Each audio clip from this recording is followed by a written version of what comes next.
over to the Middle East. On April 1st, we loaded a helicopter and actually went, across the border. We landed in Najaf, and we seized the airfield they call the new airfield. They've changed hands so many times, I don't know what they call it now.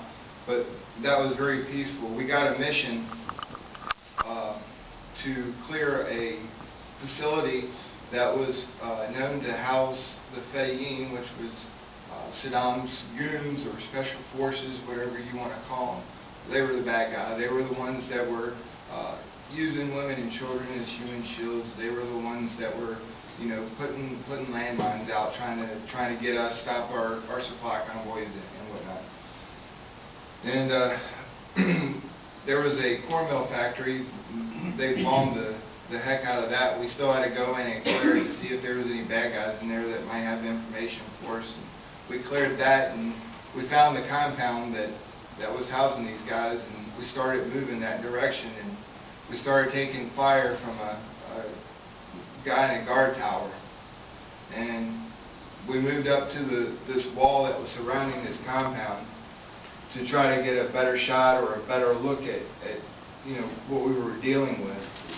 And they got a good fix on him, and they started calling in mortar fire and found out that the bad guy had figured out where we were at, and they were sending mortar fire as well. So we tried to break contact. We were up at the wall with First Squad. The rest of the platoon was doing support by fire.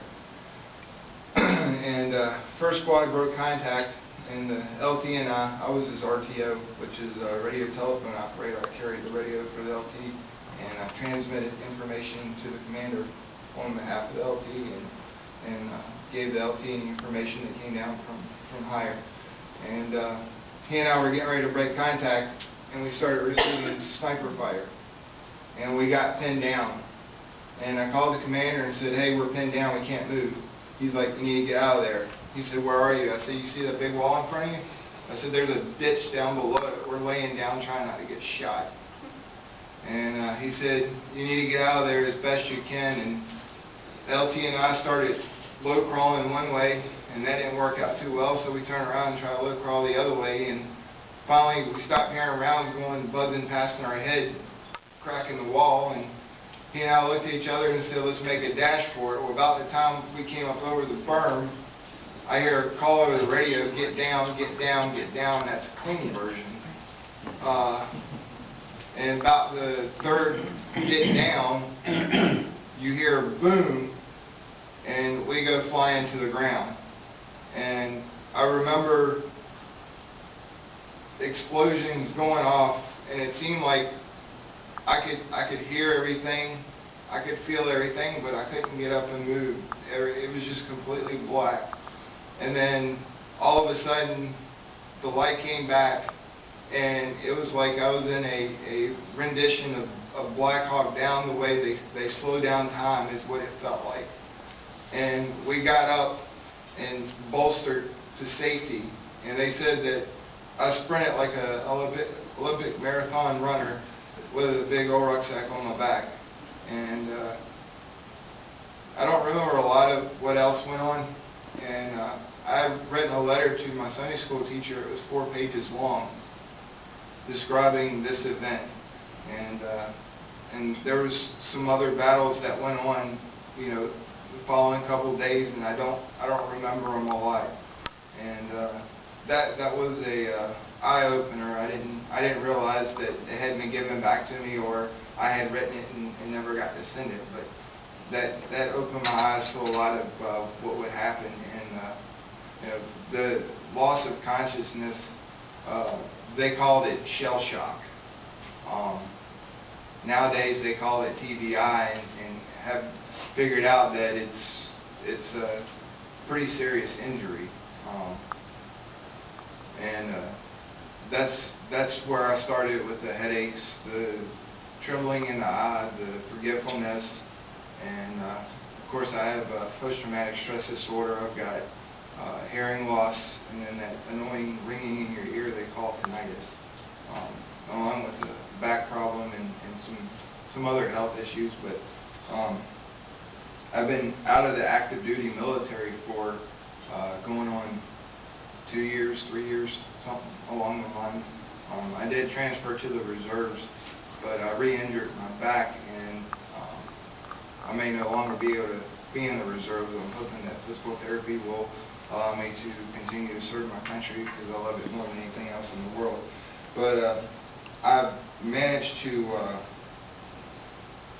pull up some data in regards to some of the stuff that I had told Frank, and this Veterans Outreach Program, you may be wondering, what are we doing this for? What is this backing up? Well, the information that I'm going to give you probably give you a good idea of what exactly it is that you're trying to stop, you're trying to prevent, and the folks that you're trying to help. According to the Bureau of Labor Statistics, 214,000 OEF vets are unemployed. And that doesn't include prior generation veterans. That's veterans that are coming home since 2001, when all this started.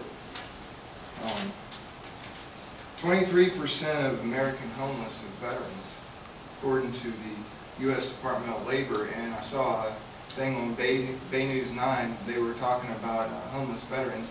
They said that Florida has the highest number of homeless veterans in the United States. In the state of Florida, 9.6% of the veterans from Iraq and Afghanistan are unemployed. That comes from the Florida Department of Labor. With the drawdown in Iraq and Afghanistan and the reduction in the size of our military, these numbers are going to go higher. That's U.S. Department of Labor. And the one thing that a lot of people tend to forget, and I had this discussion with my dad. He said when he got out of the military, he was trying to get a job with the police department working on the radios, and he got turned down for the job because he didn't have the civilian certification. It didn't matter that he had years of experience in the military doing this with more advanced radio systems, but the fact that he didn't have the civilian certification, they turned him down, and he went into doing construction. But the education and experience that veterans of yesterday and today have can bring a blanket of education and experience that you can't find in a college classroom. And another big problem that a lot of organizations are trying to address is veterans suffering from post-traumatic stress disorder are often overlooked because of Hollywood's perceptions of soldiers returning home from combat and as psychopathic maniacs. That's, a lot of the Vietnam War movies that show soldiers coming home, and they show them as being crazy lunatics when really they're not. They're some of the nicest people I've ever met. A lot of the nonprofit organizations, such as Abilities of Florida, you got the Florida Department of Veterans Affairs, VFW, American Legion. A lot of them have developed veterans outreach programs. May not necessarily cover the unemployment problem, but a lot of them have post-deployment counseling, PTSD counseling programs, and whatnot. They're working to try to improve the well-being of our veterans and try to keep these numbers from going up and trying to bring them down. So please continue to support these programs. Let our elected officials know that there's issues out there that need to be addressed. And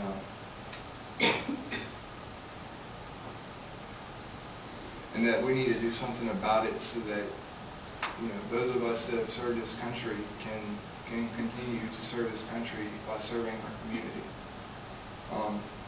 And 10 days from now is Memorial Day, a day that was set aside to honor the men and women that have fought and died in sacrifice of this country. And I came across his poem, and it's really very touching, and I'd like to share it with you.